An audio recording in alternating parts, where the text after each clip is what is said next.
It is more because जो अब जो ज्यादा बात उठती है रोहित साहब, ये लगता है ये है कि जो इलेक्शन कमीशन का जो एटीट्यूड है, जो बार बार ये टिल्ट ऐसा करता हुआ दिखता है कि वो कहीं ना कहीं हैंड इन ग्लव है विद द गवर्नमेंट। ये सस्पेशन है लोगों को। हाँ। जो अगर ओपननेस हो तो ये प्रॉब्लम नहीं हो। अब नहीं, गौतम लहरी, आपको क्या लगता है ये बात? इज नहीं, दैट द रीजन की सस्पेशन है? ये लहरी साहब से हम पूछे, फिर आपके पास वापस आते नहीं, नहीं, मैं आ, बोल रहा हूँ ये लहरी साहब। अच्छा, नहीं, लहरी साहब से पूछ रहे हैं अभी, फिर आपके पास वापस आएंगे। जी जी। नमस्कार, धन्यवाद शारद जी। मैं कुरैशी साहब को सम्मान पूर्वक कहता हूं कि बात उन्होंने जो कहा इसमें तर्क है, तर्क नहीं है ऐसे नहीं है, लेकिन मनुष्य ने जो मशीन बनाया, मनुष्य नहीं उसको बिगड़ सकते हैं, ये पहली बात है। मैं नहीं कह रहा कि ईवीएम गलत है, मैं कह रहा था कि देश में एक परसेप्शन बना है, देश में मतलब खास तौर पे बात सही है कि विरोधी दल में जो होता है उनका ही परसेप्शन है, शायद ईवीएम में ऐसे कुछ हैकिंग होता है जिसके कारण रिजल्ट जो होना चाहिए था नहीं हो रहा है। इसका बहुत ज्यादा तर्क बड़ा है इसके कारण कि ये जो अभी मध्य प्रदेश छत्तीसगढ़ का जो चुनाव हुआ, आप किसी भी पत्रकार का कोई आर्टिकल, किसी भी लीडर का आर्टिकल, किसी लीडर का मत, अभी कुछ दिन 2 दिन पहले एक दिल्ली का अंग्रेजी अखबार में एक लेख आया था जिसको माना जाता है कि वो कॉलमिनिस्ट सरकार का विरोध नहीं लिखते हैं। उन्होंने भी कहा है उस आर्टिकल में कि मैंने जब गया गांव-गांव में सुना था कि ये सरकार बदल रहा है। अच्छा, कुछ लोग कहते थे कि भारतीय जनता पार्टी थोड़ा बहुत आगे है, कुछ लोग कहते हैं कांग्रेस निश्चित जीत रहा है। ये जो भारतीय जनता पार्टी का पक्ष का पत्रकार है, मैं उसी का पत्रकार की बात कर रहा हूँ, मैंने जो प्रेस क्लब में चर्चा सुनी है, अचानक जो 160-65 जब रिजल्ट आ गया, इसके कारण एक शायद वो कोई नहीं समझ पाया हो ग्राउंड रियलिटी क्या है, कोई नहीं समझ पाया कि बीजेपी का कास्ट कॉम्बिनेशन मैकेनिज्म जो भी है, कैसे वो किया, बूथ लेवल ऑर्गेनाइजेशन जो किया, किसी ने समझ नहीं पाया है, ना तो बीजेपी लीडर भी समझ नहीं पाया।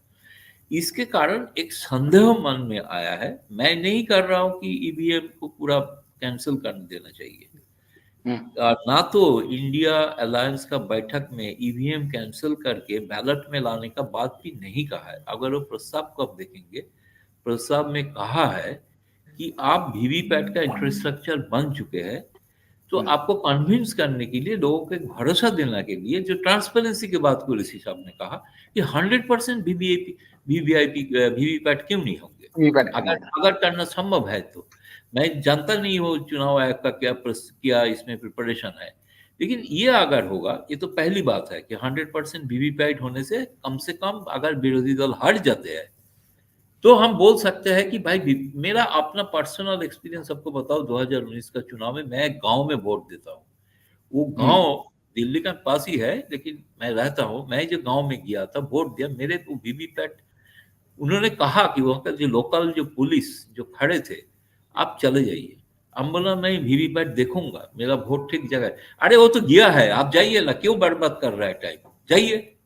तो मेरे को बारे में वो पता नहीं है मैं कौन हूँ। तो मैं कह रहा हूँ जो लोकल एडमिनिस्ट्रेशन गरीब वो अनपढ़ जनता को ऐसे भगा दे रहा है, मैंने खुद आंखों से देखा। अगर वीवीपैट ईवीएम सही भी है तो वीवीपैट क्यों नहीं देखने दे रहा है? तो एक है जनता का जागरूकता भी कम है, सब लोग जानते नहीं है व्हाट इज वीवीपैट।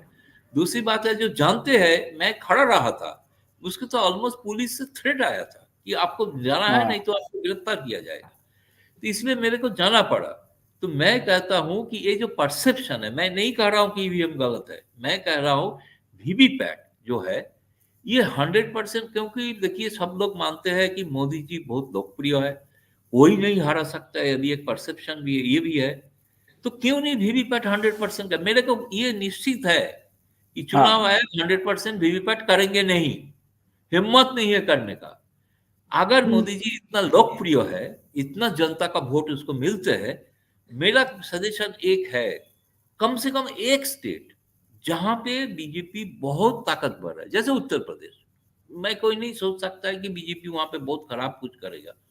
क्यों एक स्टेट में फॉर सारी जनता को भरोसा देने के लिए एक स्टेट में क्यों नहीं बैलेट में चुनाव हो सकता? मैं 29 स्टेट का, 28 स्टेट का बात नहीं कर रहा हूँ, ना कि बाकी सबको बोल रहा हूँ। तीसरी बात है, मेरे का कहना यह है कि क्यों अगर इतना, अगर आपका आप इतना लोकप्रिय है, आपका जीत डन डील है 2024 में, तो अब चुनाव आयोग का कब्जा करने के लिए बिल क्यों लाना पड़ रहा है पार्लियामेंट में? अब हाँ सीजीआई को हटा के आपको सरकार का मेजोरिटी लेके आप चुनाव आयोग बना रहे हैं, क्यों? आप तो लोकप्रिय है, आपको तो कोई नहीं हाँ हरा सकता है। तो ये संदेह और ज्यादा बढ़ा रहा है कि शायद कुछ गड़बड़ है। नहीं तो चुनाव आयोग का कब्जा करने का बात क्या है? क्यों ये तो जो बिल लाया है, ये बिल का मतलब है चुनाव आयोग का कब्जा करना। मतलब दो मंत्री ने तय कर देगा चुनाव आयोग कौन होगा। तीसरी बात, वो जो ऑब्जेक्ट करेंगे। सीजीआई नहीं है इसमें, सीजीआई को हटा दिया है। कौन सी लोकतांत्रिक व्यवस्था ये है?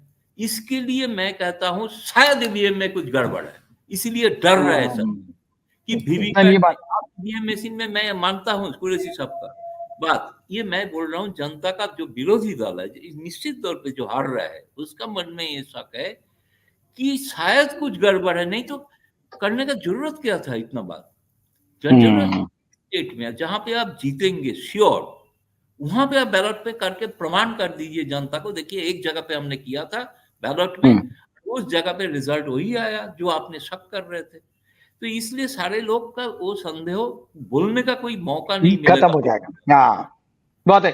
दूसरी बात मैं फिर रिपीट कर रहा हूं, अगर आप चुनाव ट्रांसपेरेंसी चाहते हैं तो 100% वीवीपैट होना जरूरी है, ताकि उसमें जो रिजल्ट नतीजा आएगा बिल्कुल लोग कुछ नहीं कह सकते हैं